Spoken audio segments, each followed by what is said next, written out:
Hello everyone, मैं नेहा और हम पढ़ रहे थे क्लास 8 के मैथ्स में chapter number 2 linear equations in one variable. Last video में हमने सॉल्व किया था एक्सरसाइज 2.5। इस वीडियो में हम सॉल्व करेंगे एक्सरसाइज 2.6। तो शुरू करते हैं। क्वेश्चन है सॉल्व द फॉलोइंग इक्वेशंस। हमें इन इक्वेशंस को सॉल्व करने हैं। पहला क्वेश्चन है 8x 3 3x 2। देखा जाए तो ये क्वेश्चन थोड़ा डिफरेंट है उन क्वेश्चन से जो हमने लास्ट एक्सरसाइज में सॉल्व किया। लास्ट एक्सरसाइज में हमारे पास जो भी डिनोमिनेटर में होता था वो वेरिएबल नहीं कांस्टेंट होता था। अब हमें डिनोमिनेटर में वेरिएबल मिल रहा है रादर देन अ कांस्टेंट। सो हम यहाँ पर क्या करेंगे, यहाँ पर हम दो तरीका यूज कर सकते हैं। हम दोनों तरीके से क्वेश्चन सॉल्व करते हैं। आप देख लीजिए आपको क्या बेस्ट लगता है। पहला तरीका क्या है, वही जहां हम डिनोमिनेटर का एलसीएम लेकर के उसके बाद फिर उस एलसीएम से मल्टीप्लाई कर देते थे दोनों साइड्स को। एक वो कर सकते हैं और दूसरा तरीका होगा हमारा क्रॉस मल्टीप्लिकेशन से। ठीक है, सो पहला देखते हैं। We have 8x 3 3x 2। अब 2 को आप 2/1 लिख सकते हैं। अब 3x और 1 में एलसीएम जो होगा वो हमेशा 3x होगा, बिकॉज कोई भी नंबर 1 से डिविजिबल होता ही है। सो इसीलिए हम दोनों साइड्स को मल्टीप्लाई करते हैं 3x से। सो this will B 8x 3 3x multiplied by 3x is equals to 2/1 multiplied by 3x। Reason लिख देंगे, multiplying both sides by 3x।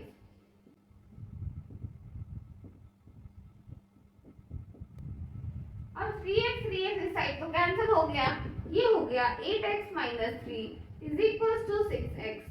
अब हम इस वेरिएबल टर्म को यहाँ ले आएंगे और कांस्टेंट टर्म को उस साइड ले जाएंगे, तो ये हो जाएगा 8x 6x is equals to 0 plus 3। ठीक है, reason transposing 6x and 3 to LHS and RHS respectively. हम 6x को लाए हैं लेफ्ट हैंड साइड पे, 3 को ले गए हैं राइट हैंड साइड पे, तो ये हो गया 2x is equals to 3। ठीक है, अब क्या करेंगे, 2x/2 is equals to 3/2। Reason लिख देंगे, डिवाइडिंग बोथ साइड्स बाय 2।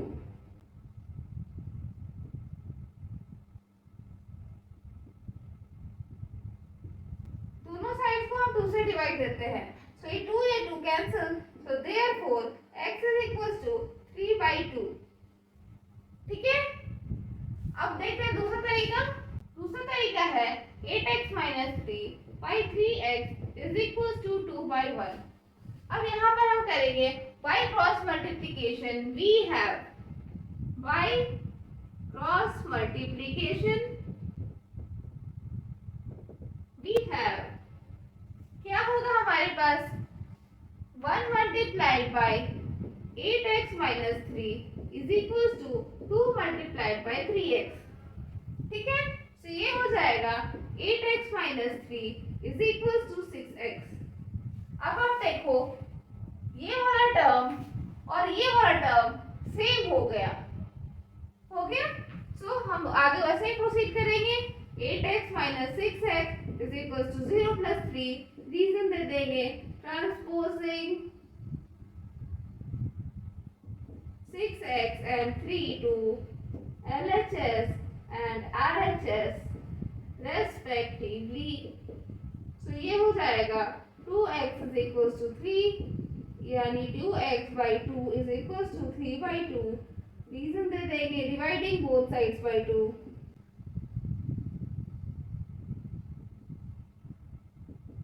ये 2 cancel, therefore x is equals to 3/2।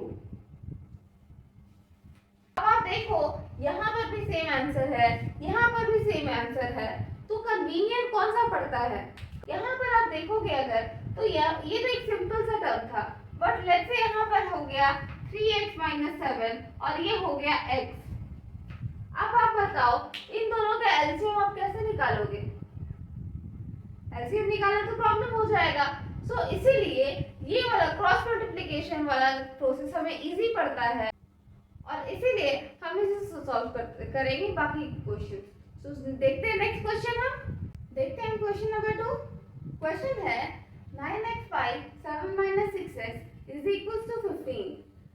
ये भी वैसा ही क्वेश्चन है। यहाँ पर भी डिनोमिनेटर 1 ही है और यहाँ पर एक कॉम्प्लेक्स का डिनोमिनेटर है। सो हम दोनों तरीके से सॉल्व कर सकते हैं, बट हम यहाँ सॉल्व करेंगे क्रॉस मल्टीप्लिकेशन से। तो लिखते हैं by cross multiplication we have, क्या है हमारे पास, 9x multiplied by 1 is equals to 15 multiplied by 7 - 6x। यही तो होगा। इसका डिनोमिनेटर 1 था तो 9x मल्टीप्लाइड बाय 1 हो जाएगा और इसका डिनोमिनेटर 7 - 6x है तो ये इससे मल्टीप्लाई हो जाएगा। तो ये क्या हो जाएगा, 9x is equal to 15 multiplied by 7, ये हो जाएगा 105 minus 15 multiplied by 6x, this will be 90x। अब इसको इधर लाते हैं। So 9x plus 90x is equals to 105. Reason, transposing 90x to LHS। 90x को हम LHS पे ट्रांसपोज किए हैं। So this will be 99x is equals to 105 और 99x by 99 is equals to 105 by 99। Reason लिख देंगे, डिवाइडिंग बोथ साइड्स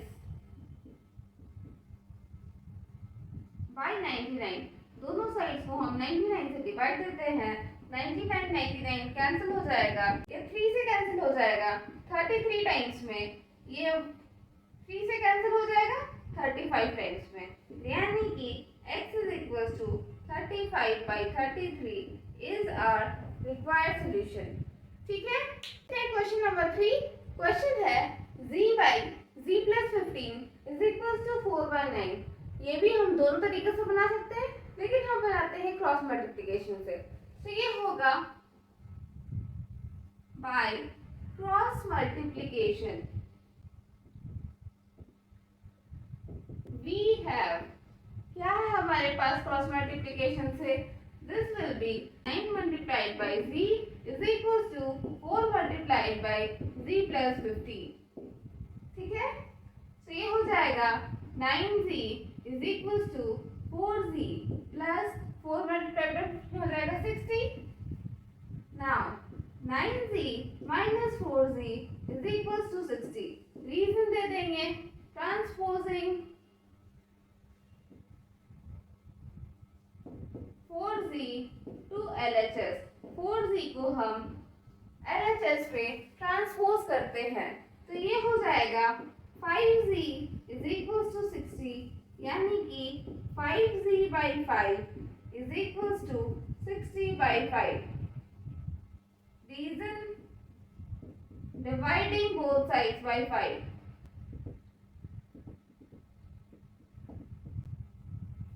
दोनों sides को हम 5 से डिवाइड देते हैं, ये हो जाएगा कैंसिल, ये हो जाएगा कैंसिल 12 टाइम्स में, यानी कि z is equal to 12 is our required answer.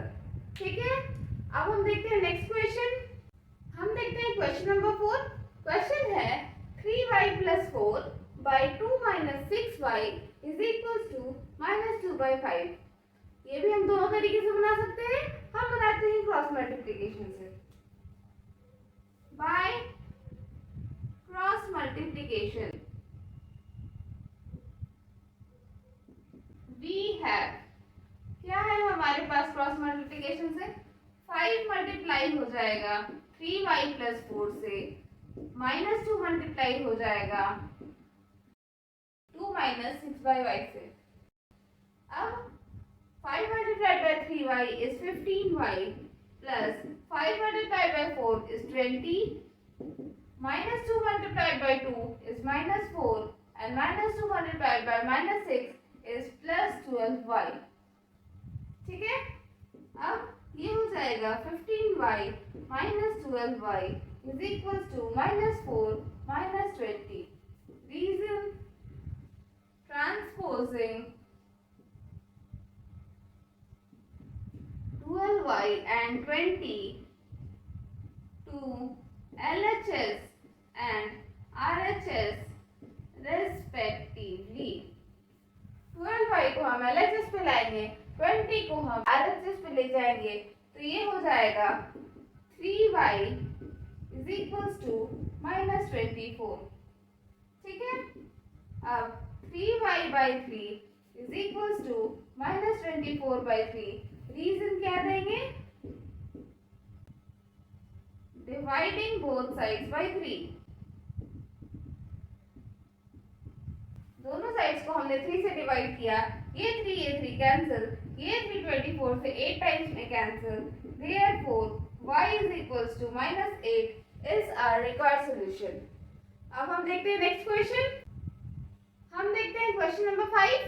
Question है 7y plus 4 by y plus 2 is equals to -4 by 3. वैसे ही क्वेश्चन है और दो तरह से बना सकते हैं. हम बनाएंगे क्रॉस मल्टीप्लिकेशन से. तो लिखते हैं बाय क्रॉस मल्टीप्लिकेशन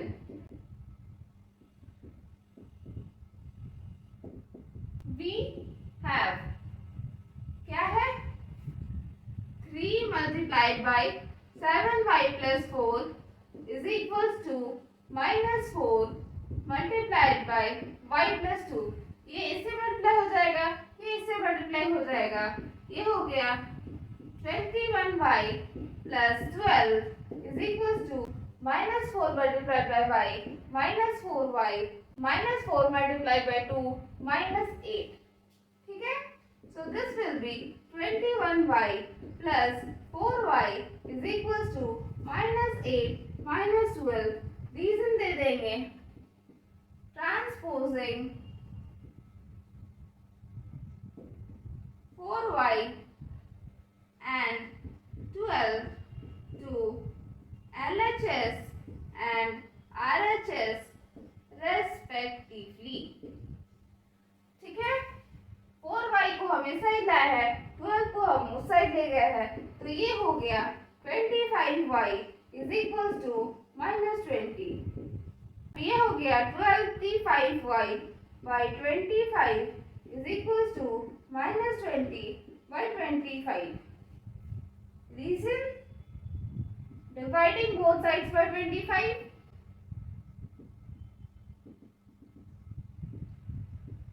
दोनों साइड्स को हमने 25 से डिवाइड किया, ये 25 कैंसिल, ये 20 से 5 टाइम्स में 4 से और 5 से कैंसिल हो गया. सो y का वैल्यू क्या आ गया -4 by 5. यानी कि -y is equals to -4 by 5 is our required solution. हम देखते हैं क्वेश्चन नंबर 6. क्वेश्चन है the ages of Hari and Harry are in the ratio 5:7. दो लोगों का बात हो रहा है, एक हरी है और एक हैरी है.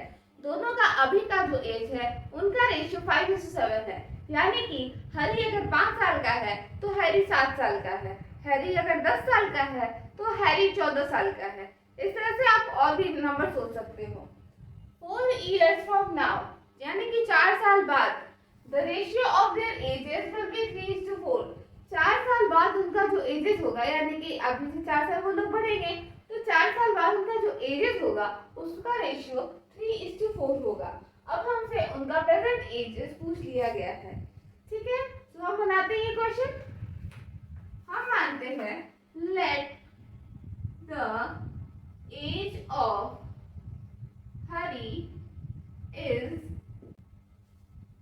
हरी का एज हम 5x मान लेते हैं इस रेशियो से उठा के, so this will be 5x years. हमने माना कि हरी का एज 5x years है. ठीक है, तो एज ऑफ हैरी क्या हो जाएगा? Age of Harry is equal to कितना हो जाएगा 7x years. ठीक है, हरी अगर 5 साल का है तो हरी 7 साल का होगा. ठीक है, तो 5x years 7x years मान लेते हैं.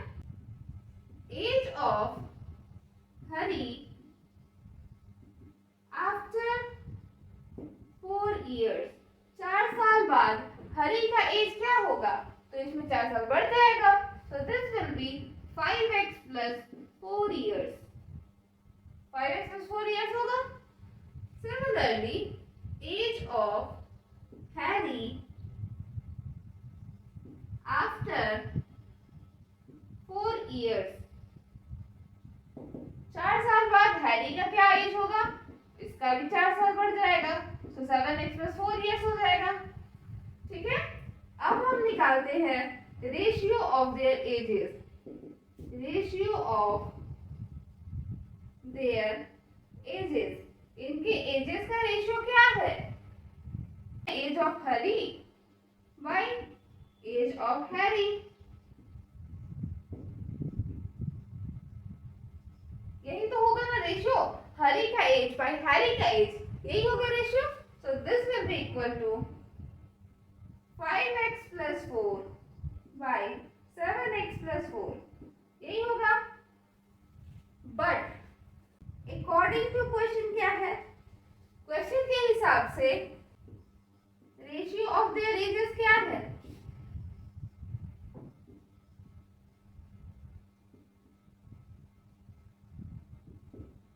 क्वेश्चन के according ratio of their edges है 3:4।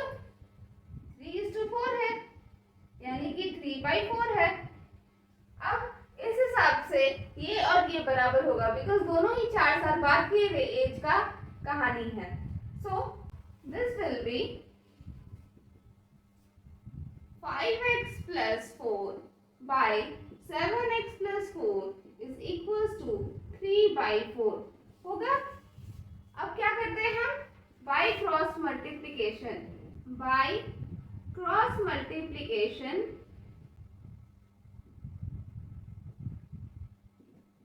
we have, क्रॉस मल्टीप्लिकेशन के बाद हमारे पास क्या हो जाएगा? ये हो जाएगा 4 multiplied by 5x plus 4 is equals to 3 multiplied by 7x plus 4 हो जाएगा। अब 4 multiplied by 5x क्या हो जाएगा? 20x plus 4 multiplied by 4 क्या होगा?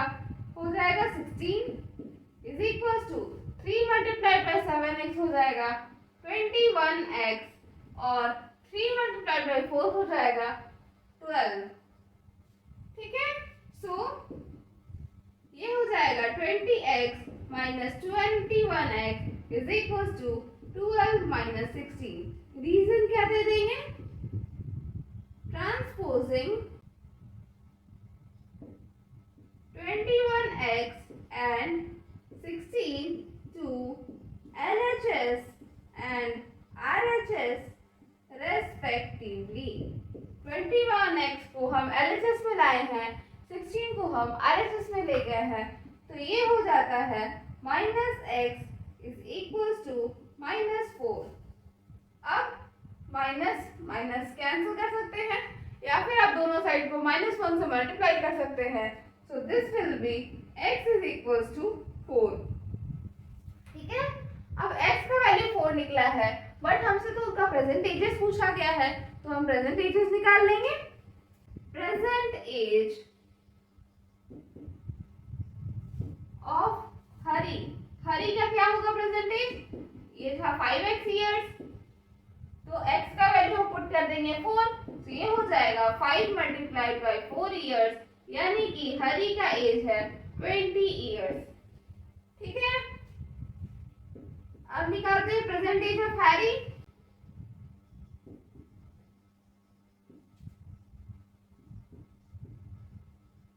हैरी का प्रेजेंट एज हो जाएगा 7x ईयर्स, 7x यानी कि 7 multiplied by 4 ईयर्स, यानी कि हैरी का एज आ गया 28 ईयर्स। ठीक है, सो हैरी का एज निकल गया 20 ईयर्स, हैरी का एज निकल गया 28 ईयर्स। ठीक है, अब हम देखते हैं नेक्स्ट क्वेश्चन। हम देखते हैं क्वेश्चन नंबर 7। क्वेश्चन है the denominator of a rational number is greater than it's numerator bye 8, यानी कि एक रैशनल नंबर है जिसका डिनोमिनेटर उसका न्यूमरेटर से बड़ा है। कितना बड़ा है? 8 बड़ा है। ठीक है, if the numerator is increase by 17, उसका न्यूमरेटर को हम बढ़ाए हैं 17 से, एंड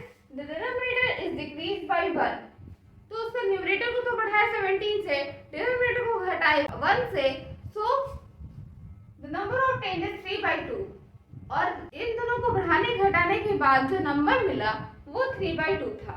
अब हमसे पूछ लिया गया है कि फाइंड द रैशनल नंबर, हमें उस रैशनल नंबर को निकालना है। ठीक है, देखते हैं ये क्वेश्चन।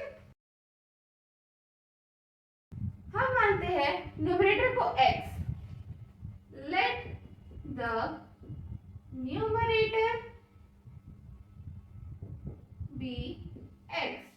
हमने माना कि न्यूमरेटर x है, तो देयरफॉर डिनोमिनेटर क्या हो जाएगा,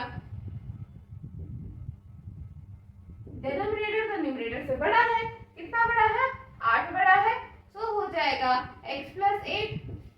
अब हमारे पास न्यूमरेटर है, डिनोमिनेटर है, तो हम रैशनल नंबर भी निकाल लेंगे। Therefore rational number is equal to numerator by denominator, तो ये हो जाएगा x बाई x + 8। ठीक है, अब हमारे पास न्यूमरेटर क्या है, न्यूमरेटर है बढ़ा हुआ 17 से, सो दिस विल बी x + 17 हो जाएगा नया न्यूमरेटर। ठीक है, और न्यू डिनोमिनेटर क्या है, new denominator this is equal to पुराना वाला से एक घटा हुआ, सो ये x + 8 - 1 है। Now this will be equal to x + 8 - 1 यानी कि x + 7। ठीक है, न्यू न्यूमरेटर x + 17 है, न्यू डिनोमिनेटर x + 7 है, देयरफॉर न्यू रैशनल नंबर क्या हो गया, न्यू रैशनल नंबर हो गया new numerator by new denominator. ठीक है, so this will be equal to x + 17 by x + 7। ठीक है, अकॉर्डिंग टू क्वेश्चन हमारा न्यू रैशनल नंबर क्या है, हमारे क्वेश्चन के अकॉर्डिंग तो हमारा न्यू रैशनल नंबर 3/2 है। अब हम जो निकाले वो ये आया, क्वेश्चन में ये दिया हुआ है, मतलब दोनों बराबर है, so this will be x + 17 by x + 7 is equal to 3/2 होगा। अब हम लिखते हैं by cross multiplication we have, क्या है हमारे पास क्रॉस मल्टीप्लिकेशन से, this will be 2 multiplied by x + 17 is equals to 3 multiplied by x + 7 होगा। इसको इससे मल्टीप्लाई किया, इसको इससे मल्टीप्लाई किया, तो ये हो जाएगा 2x + 34 is equals to 3x + 21। ठीक है, now this will be 2x minus 3x is equals to 21 minus 34। Reason लिख देंगे, transposing 3x and 34 to LHS and RHS respectively। 3x को हम ला रहे हैं LHS पे, 34 को ले गए हैं RHS पे, तो ये हो जाएगा -x is equals to -30, minus minus cancel, therefore x का वैल्यू आ गया 13। ठीक है, x का वैल्यू हमारे पास क्या है, 13 है, तो इससे हम अपना रैशनल नंबर निकाल लेंगे। निकालते हैं, तो देयरफॉर रैशनल नंबर हमारा क्या हो जाएगा, रैशनल नंबर क्या था, x बाई x + 8, यही तो था, एक था ना, यही वाला तो है ना। सो x का वैल्यू हमने पुट किया 13, ये हो जाएगा 13 बाई 13 + 8 यानी कि 13/21 is the original rational number. ठीक है, 13/21 हमारा ओरिजिनल रेशनल नंबर आ गया। तो इसी के साथ हमारा एक्सरसाइज 2.6 यहीं खत्म होता है। अगर आपको ये वीडियो पसंद आया तो आप इसे लाइक करें, कमेंट करें, फ्रेंड्स के बीच में शेयर करें और अगर आपको इसमें कोई कमी नजर आई तो आप वो भी शेयर कर सकते हैं। इसके अलावा अगर आपको कोई डाउट है या फिर आप कोई क्वेश्चन सॉल्व करवाना चाहते हैं, फिर उसका एक्सप्लेनेशन चाहते हैं तो आप वो भी कमेंट कर सकते हैं। मिलते हैं नेक्स्ट वीडियो में। Thank you.